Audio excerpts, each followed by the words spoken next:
یہ جلیل القدر صحابی، بلکہ صحابہ میں سب سے آخر میں وصال ان کا ہوتا ہے، 110 ہجری میں ان کا انتقال ہوتا ہے، حضور کے وصال کے پورا 100 سال بعد۔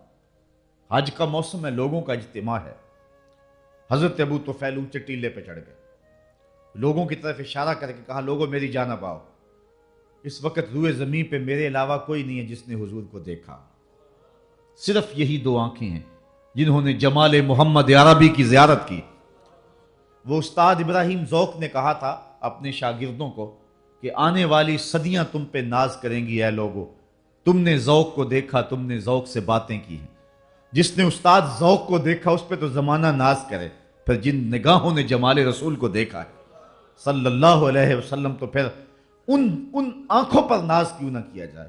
تو حضرت ابو طفیل اونچی جگہ پہ کھڑے ہو کر کے کہتے ہیں، لوگو آؤ، اس روئے زمین پہ اب میرے علاوہ کوئی نہیں ہے جس نے حضور کو دیکھا ہو، آؤ مجھے حضور علیہ السلام کے بارے میں پوچھو۔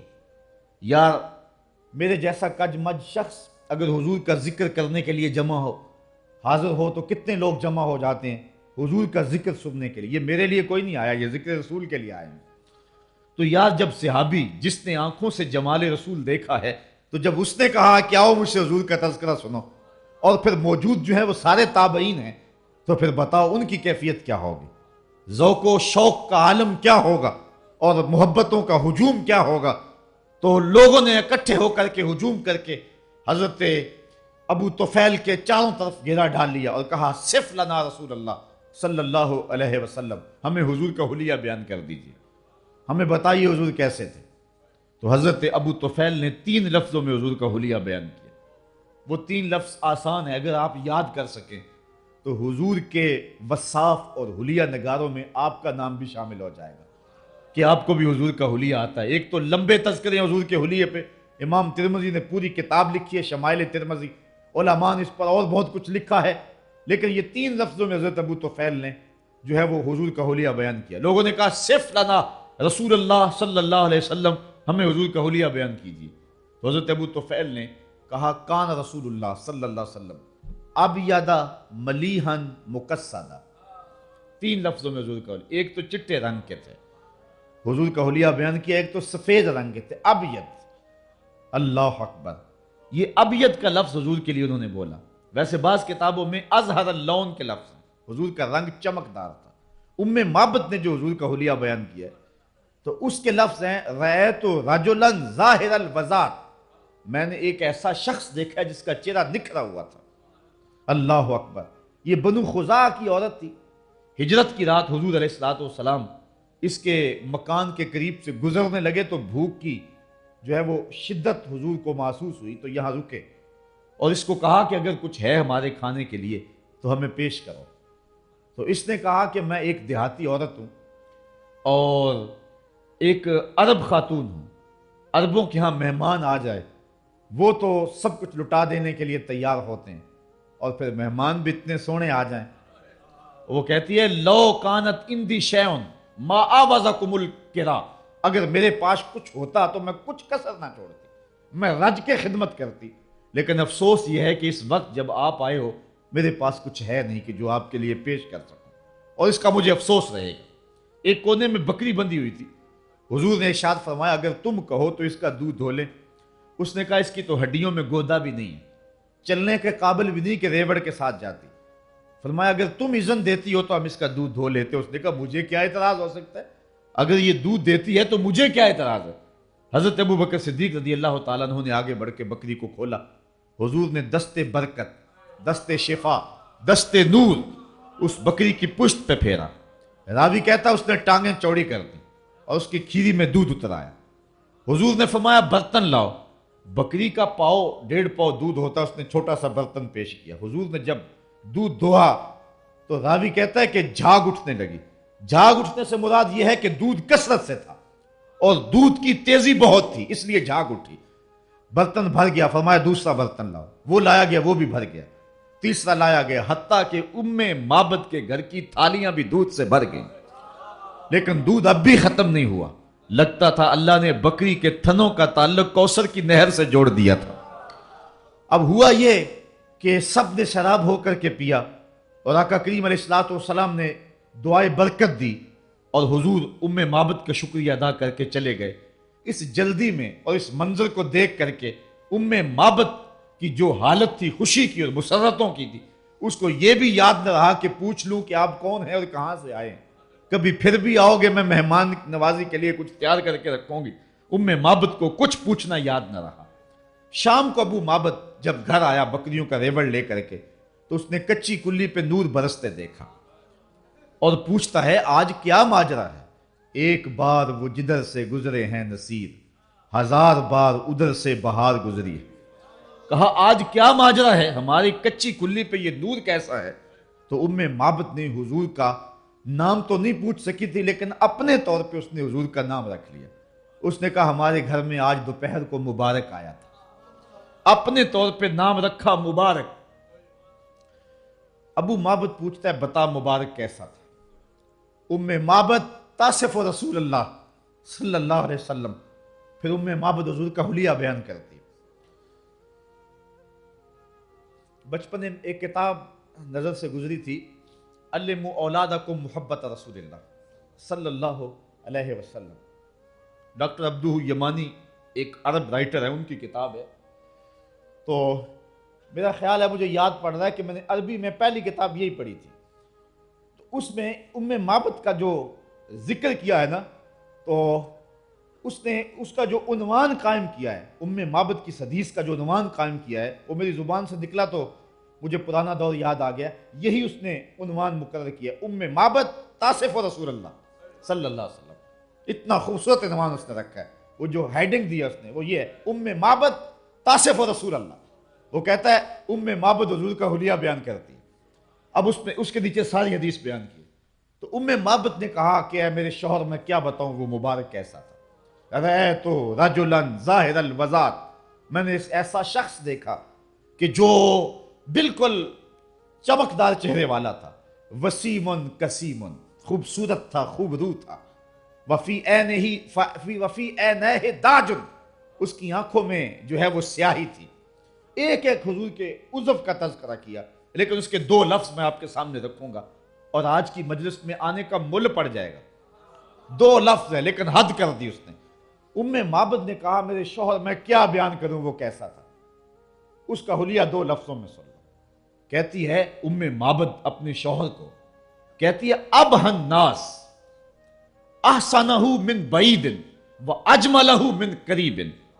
میرے شوہر میں کیا بتاؤں وہ کتنا سونا تھا، وہ اتنا سونا تھا جب دور سے آتا تھا تو سونا لگتا تھا، جب نیڑے آ گیا تو اور سونا لگتا تھا۔ کچھ لوگ ہیں دور سے اچھے لگتے ہیں، قریب سے بھلے نہیں لگتے۔ اور اس میں اس نے صرف حضور کا حلیہ بیان نہیں کیا، حضور کی سیرت بھی بیان کی۔ بہت کچھ لوگ دور سے اچھے اچھے لگتے ہیں، رشتہ داری کر کے دیکھو تو پتہ چلتا ہے کیا، دور سے بھلے لگتے ہیں، قریب آئیں تو کچھ اور ہوتا ہے۔ وہ کیا کسی نے کہا تھا اس کے لہجے میں یوں تو برف تھی، لیکن جو چھو کے دیکھا تو ہاتھ جل گئے۔ دور سے بھلے بھلے اور قریب آئیں تو کان پھٹتے ہیں، اور دور سے ڈھول سہانے دکھائی دیتے ہیں۔ کچھ لوگ دور سے سونے لگتے ہیں، کچھ قریب سے سونے لگتے ہیں، اور کچھ نہ دور سے سونے لگتے ہیں نہ قریب سے سونے۔ اس نے کہا لیکن یہ ایسا تھا کہ دور تھا تو سونا لگتا تھا، قریب آیا تو اور سونا لگتا تھا۔ اللہ اکبر، حد کر دی ام معبد نے۔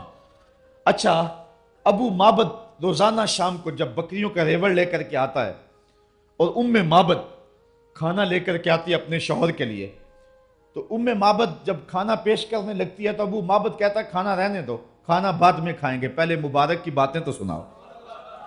روزانہ ان کے گھر میں مبارک کی باتیں ہوتی۔ اگر اس کو میں سادے لہجے میں کہہ دوں، شاہ صاحب کے کہہ رہے تھے سادہ معجزہ، سادے لہجے میں کہوں یا سنی لہجے میں کہہ دوں تو روزانہ ان کے گھر میں محفل میلاد ہوتی ہے، چونکہ حسن محمد کے قصیدے پڑھنا ہی تو محفل میلاد ہے نا۔ اللہ اکبر۔ تو ابو معبد جب آتا ہے شام کو ریوڑ لے کر کے، ام معبد بکریاں لے کر کے آتی، وہ روٹی لے کر کے آتی ہے، کھانا لے کر کے آتی ہے۔ ابو معبد کہتا ہے کھانا بعد میں کھائیں گے، پہلے مبارک کی باتیں سنا۔ روزانہ ان کے گھر میں مبارک کا ذکر چلتا ہے۔ کبھی کبھی وہ بچہ بھی بولتا ہے امی مبارک نے یوں ہاتھ رکھا تھا اور اس طرح بکری نے ٹانگیں چوڑی کر دی تھی۔ ابو معبد کہتا ہے کبھی مبارک پھر پلٹ کے آیا، میں اب بکریاں دور نہیں لے کے جایا کروں گا، ان آس پاس پہاڑوں میں رہوں گا، جب بھی کبھی مبارک آئے تو بچے کو دوڑا دینا، دیر نہ کرنا، میں بھی مبارک سے ملنا چاہوں گا۔ اچھا، ابو معبد بکریاں لے کے گیا ہوا ہے، معبد گھر کا سودا سلف لینے کے لیے قریبی بستی میں گئی، سودا نہیں مل رہا، چلتے چلتے آگے چلی، چلتے چلتے مدینہ منورہ پہنچ گئے، بازار میں سودا خرید رہی تھی کہ حضرت ابو بکر صدیق گزرے رضی اللہ تعالی عنہ۔ معبد نے تو نہیں دیکھا لیکن بچے نے دیکھ لیا۔ اب بچے نے جو کہا وہ لفظ سنیے، میں وہ سارے لفظ آپ کے سامنے رکھوں گا، گو اس کا ترجمہ نہ بھی کروں تو پھر بھی آپ لفظوں کے اندر جو ہے وہ خوشی کا اظہار ہے اور جو کیفیت ہے لفظوں کی، اس سے پتہ آپ لگائیں گے کہ کتنی خوشی کا عالم تھا۔ وہ بچہ خوشی سے اچھلا اور کہنے لگا یا اماں ہو حاضر رجل الذی کانا مال مبارک، امی یہ وہ بندہ جا رہا جو اس دن مبارک کے ساتھ تھا۔ معبد نے سودا چھوڑا اور حضرت ابو بکر صدیق کے پیچھے، اور پوچھتے ہیں تم تو مل گئے ہو، مبارک کدھر ہے؟ حضرت ابو بکر صدیق حیران ہو گئے، یہ کس مبارک کا پتہ پوچھ رہے ہیں، نام تو خود ہی رکھا ہوا تھا۔ تو کہا وہی جس نے بکری کی پشت پہ ہاتھ پھیرا تھا، آپ سمجھ گئے یہ تو وہ راستے والی خاتون ہے۔ کہا آؤ تمہیں مبارک کے ڈیرے پہ لے چلے۔ حضور صحن مسجد نبوی میں تھے تو معبد اور اس کے بچے کو جناب سیدنا صدیق اکبر رضی اللہ تعالی عنہ لے گئے۔ جب حضور کو دیکھا تو معبد جو ہے وہ اس کا بچہ پکار اٹھا، امی وہ دیکھو مبارک بیٹھا ہوا۔ حضور کی خدمت میں حاضر ہوئے، آقا نے دین اسلام پیش کیا، انہوں نے قبول کیا۔ واپس پلٹے شام کو معبد جب بکریاں لے کر کے گھر آیا تو اس نے کچی کلی پہ پھر انوار دیکھے، ان کی آنکھوں میں پھر چمک دیکھی۔ پوچھتا ہے آج تم نے بلایا کیوں نہیں، مبارک پھر آیا تھا؟ انہوں نے کہا مبارک تو نہیں آیا لیکن ہم اسے مل رہے ہیں، ہم اس کی زیارت کر رہے ہیں۔ کہا کون ہے اور کہاں رہتا ہے؟ کہا جسے دنیا محمد کہتی ہے وہی تو مبارک ہے۔ اللہ اکبر۔ سیرت نگار لکھتے ہیں یہ بکری عام رمادہ تک حضرت معبد کے پاس موجود رہی۔ یہ حضرت عمر فاروق کے دور کے اندر قحط کا ایک سال آیا تھا، جبکہ سبزے خشک ہو گئے تھے اور کہیں سے نہ پانی ملتا تھا نہ سبزہ ملتا تھا، لیکن جس کو دودھ کی ضرورت ہوتی معبد کے ڈیرے سے مل جاتا تھا۔ عام رمادہ تک راوی کہتا ہے ہمیں پتہ ہے کہ اس وقت تک تو بکری معبد کے پاس موجود تھی، کیونکہ پورے علاقے سے کہیں سے دودھ ملے نہ ملے معبد کے ڈیرے سے اس بکری کا دودھ ضرور ملتا تھا، اس لیے اس دور تک بھی وہ بکری زندہ رہی اور برابر دودھ دیتی رہی۔ بعد میں کتنی دیر تک زندہ رہی سیرت نگار اس پہ خاموش ہے۔ تو معبد نے جو حضور کا حلیہ یہاں بیان کیا تو وہ کہتی ہیں رأیت رجلا ظاہر الوضاء، میں نے ایک ایسا شخص دیکھا جس کا چہرہ چمک رہا ہے۔ حضرت ابو طفیل نے کہا کان رسول اللہ صلی اللہ علیہ وسلم ابیض، حضور چٹے رنگ کے تھے۔ ویسے حضور کے دادا محترم نے حضور کا عرفی نام بھی یہی رکھا ہوا تھا، دادے پوتوں کا نام رکھ لیتے ہیں نا، تو حضور کا عرفی نام حضرت عبد المطلب نے یہی رکھا تھا۔ جب لاڈ سے پکارتے کہتے یا ابیض، اے گورے رنگ والے، اور بلکہ حضور کے چچا جناب ابو طالب کا جو قصیدہ ہے اس میں یہی لفظ ہے وَأَبْيَضُ يُسْتَسْقَى الْغَمَامُ بِوَجْهِهِ سَمَالُ الْيَتَامَى عِصْمَةٌ لِلْأَرَامِلِ، یہ میری گوری رنگت والا بھتیجا جس کے چہرے کو دیکھ کے بادل امٹ کے آ جاتے، جو یتیموں کا سہارا ہے اور بیواؤں کا آسرا ہے۔ کہ ایک تو حضور چٹے رنگ کے تھے، دوسرا فرمایا ملیحن، نمکین حسن رکھتے تھے، ملاحت تھی حسن میں، صباحت بھی حسن کا جمال ہے اور حسن کی کشش صباحت میں بھی بہت ہے، لیکن جو مزہ ملاحت میں ہے، حسن نمکین میں ہے، وہ حسن صبی میں نہیں ہے۔ حضور نے فرمایا انا املا ہو واخی یوسف اصبح ہو، میں نمکین حسن والا ہوں اور میرا بھائی یوسف میٹھے حسن والا تھا۔ وہاں زنان مصر نے انگلیاں کاٹ دی اور سیدہ عائشہ کہتی ہیں لوامی زلیخاں لو راینا جبی نہ ہو، زلیخا کو ملامت کرنے والی اگر میرے محبوب کی پیشانی دیکھ لیتی تو وہ اپنے دل کاٹ لیتی۔ اور سید اعلی حضرت کا یہاں انداز دیکھیے، تضاد کا شعر ہے، شاہ صاحب سے موجودگی سے میں فائدہ حاصل کروں، میں نے ولی دکنی سے لے کر کے غالب اقبال تک تقریباً تمام شعرائے جو ہے وہ ادب کو اردو کو پڑھا ہوا ہے۔ کسی زمانے میں ایک شوق ہوا جب کہ ہم جو ہے وہ فاضل اردو کرنے لگے تو ایسا شوق چڑھا کہ سارے جتنے بھی شعراء تھے ان کو پڑھ ڈالا۔ تو میں نے یہ کئی ایسی مجالس میں دعویٰ کیا ہے جہاں شعراء بھی موجود تھے کہ ولی دکنی سے لے کر کے اقبال غالب تک تضاد کا کوئی شعر اعلی حضرت کے شعر کا جوڑ نہیں ہے۔ تضاد یہ ہے کہ شاعر ایک مصرے میں ایک بات کہے، دوسرے مصرے میں اس کا تضاد لائے۔ کسی شعر میں ایک تضاد ہوتا ہے، کسی میں دو، کسی میں تین، کسی میں چار، اور یہاں دیکھیں 6 تضاد ہیں۔ حسن یوسف پہ کٹی مصر میں انگشت زنا، اب تضاد دیکھیے، سر کٹاتے ہیں تیرے نام پہ مردان عرب، ادھر عورتیں ہیں ادھر مرد ہیں، وہ عورتیں بھی مصر کی، یہ مرد بھی عرب کے، اور انہوں نے دیکھ کر اور انہوں نے صرف سن کر، اور ان کی انگلیاں کٹیں، ان کے سر کٹتے، اور ان کی انگلیاں کٹیں ماضی کی کہانی، کٹاتے ہیں مضارع ہے، تسلسل جاری ہے، عامر چیمہ نے ابھی کل گردن کٹوائی، اور ادھر کٹیں یہ بے اختیاری میں ہوا ہے، لازم ہے، اور کٹاتے ہیں متعدی ہے، کٹ پایا جاتا ہے، اور ادھر انگلیاں کٹ گئیں ایمان پھر بھی نہ لائیں، ادھر ایمان پہلے لائے سر پھر کٹائے، سخن شاعری شہر یار اپنی جگہ، نعت کہنے کو احمد رضا چاہیے، اللہ حسن یوسف پہ کٹی مصر میں انگشت زنا، اور سر کٹاتے ہیں تیرے نام پہ مردان عرب۔ یہ حسن ملک کی کشش ہے کہ جس سے لوگوں نے اپنے سر بھی کٹوا لی، اور تا ہنوز یہ سلسلہ جاری ہے۔ تو کہا کان رسول اللہ صلی اللہ علیہ وسلم ابیض ملیحا، اور تیسری بات کہی مقصدہ، مقصد کا معنی متوازن، لیس بالطویل ولا بالقصیر، قد لمبا بھی نہیں تھا چھوٹا بھی، متوازن، سوال بطن والصدر، پیٹ اور سینہ برابر، نہ پیٹ بڑا نہ سینہ بڑا، یہ ہے توازن، ہر معاملے میں توازن، ہر معاملے میں توازن۔ لیکن یہ بات بھی ذہن میں رکھیں، حضور نہ قد کے لمبے نہ چھوٹے، درمیانی قد و قامت، لمبے لمبے قد کے صحابہ بھی موجود تھے، لیکن 10,000 کے مجمع میں حضور کھڑے ہوں، لمبے لمبے قد والے بھی لوگ موجود ہوں، حضور کے کندھے لوگوں کے سروں سے اونچے نظر آیا کرتے، یہ اللہ نے اپنے محبوب کو رفعت اور بلندی عطا فرمائی تھی۔ تو حضرت ابو طفیل رضی اللہ تعالیٰ عنہ نے کہا آؤ میں تمہیں حضور کا حلیہ بیان کروں، تو 3 لفظوں میں حلیہ بیان کیا، کان رسول اللہ صلی اللہ علیہ وسلم ابیض ملیحا مقصدا۔ حج کے موقع پہ حضور کا حسن بیان کر رہے ہیں، تو حج کا موسم ہو یا عمرے کا موسم ہو، تو حج پہ جائیں یا عمرے پہ جائیں، اور موقع ملے تو محفل میلاد کر لیں، تو یہ حضرت ابو طفیل کی سنت قرار پائے گی۔ اور انہوں نے حج کے موقع پہ لوگوں کو بلا کر کے، حالانکہ حج کے موقع پہ مسائل حج بتانے چاہیے کہ حج کے مسائل کیا ہو مجھ سے سنو، لیکن کہا سیاہ پوچھنے والوں نے بھی پوچھا اور بتانے والے نے بھی بتایا، کہا حج کے مسائل تو آتے ہیں، یہ بتاؤ کہ حضور کا حلیہ کیسا تھا۔ تو حضرت ابو طفیل نے حج کے موسم پہ حضور کا حلیہ بیان کیا۔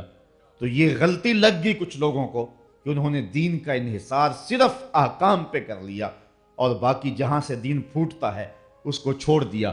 اقبال نے تو یہاں تک کہا بمصطفیٰ برساں خیش را کہ دی ہما اوست، اگر باؤ نہ رسیدی تمام بولا بیست۔ کہتا ہے اگر دین پوچھنا چاہے دین کیا ہے تو اپنے آپ کو کھینچ کے حضور کے قدموں تک لے آ، سارا دین نام اسی کا ہے، اور اگر حضور تک نہیں پہنچا ہے تو کلمہ پڑھ کے بھی تو ابو لہب کا ابو لہب ہے، چونکہ حضور کے قدموں تک پہنچنا ہی تو دین ہے۔ اور اعلیٰ حضرت فرماتے ہیں بخدا خدا کا یہی ہے در، نہیں اور کوئی مفر مکر، جو وہاں ہو یہیں آ کے ہو، جو یہاں نہیں وہ وہاں نہیں۔ اللہ اکبر۔ یہاں قرآن مجید کا ایک اسلوب دیکھیے، بات لمبی ہو رہی ہے اور میں کہا تھا لمبی نہیں ہوگی لیکن ہو گئی، صرف اسی بات کو عرض کر کے اجازت۔ وَإِذَا سَأَلَكَ عِبَادِي أَنِّي فَإِنِّي قَرِيبٌ، توجہ اس پہ تھوڑی سی ہوگی تو بڑا لطف دیں گے یہ لفظ۔ کہا اے حبیب میرے بندے تیرے پاس آ کے جب میرا پوچھتے ہیں، بندے میرے ہیں آتے تیرے پاس ہیں، پوچھتے پھر میرا ہے، بندے میرے ہیں آتے تیرے پاس ہیں اور پتہ پھر میرا پوچھتے۔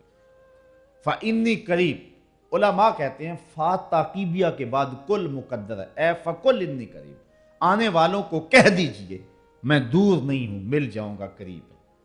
میرے بندے مجھے ڈھونڈتے ڈھونڈتے محبوب جب تیرے تک آئیں اور تیرے سے آ کے میرا پوچھیں تو ان کو کہہ دیجئے، بتلا دیجئے، تسلی دے دیجئے، تمہاری طلب رائے گاہ نہیں جائے گی، میں مل جاؤں گا۔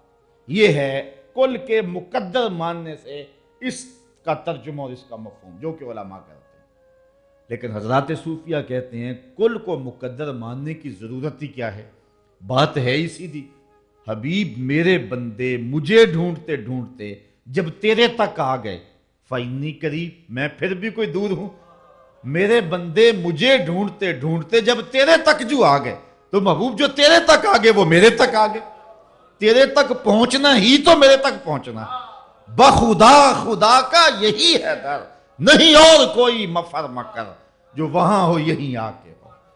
یہ تو حیرت ہے کہ تیرے پاس آ کے پھر بھی میرا پوچھ رہے ہیں. محبوب تیرے پاس آگے تو گویا میرے پاس آگے، تیرے تک پہنچنا ہی میرے تک پہنچنا ہے. اور اقبال کہتا ہے خضر بتلائے تو کیوں کر بتلائے، اگر ماہی پوچھے کہ دریا کہاں ہے، وہ چھلانگ لگا کے غوطے کھا کے پھر سر نکال کے کہے مجھے دریا کا پتہ تو بتاؤ، میں دریا میں جانا ہے. کہا محبوب یہ کیا ہے کہ تیرے پاس آ کے پھر بھی میرا پوچھ رہے ہیں. محبوب جو تیرے تک آگے ہیں وہ میرے تک آگے ہیں. اور اقبال نے اسی پیرائے کو اپنے انداز میں کہا بمصطفیٰ برساں خیش راک کے دیں ہم آؤز، اگر باؤ نہ رسیدی تمام بولا بیز. اور شیخ مجدد کا یہاں انداز دیکھیے، من خدا را ازاں پرستم کہ او رب محمد ہے، من خدا را ازاں پرستم کہ او رب محمد ہے. کہا لوگو تم بھی خدا کو مانتے ہو اور میں بھی مانتا ہوں. تم شاید اس لیے مانتے ہو تمہیں آسمان سے دلیل ملی ہو، تم اس لیے مانتے ہو کہ تم نے چاند ستاروں کو دیکھا پھر اسے مان لیا، لیکن میں تو خدا کو محمد کو دیکھ کے مان رہا ہوں. بخدا خدا کا یہی ہے در، نہیں اور کوئی مفر مکر. اللہ اکبر. اعلیٰ حضرت فرماتے ہیں فیض پہنچا ہے رضا احمد پاک کا، ورنہ ہم کیا جانتے خدا کون ہے.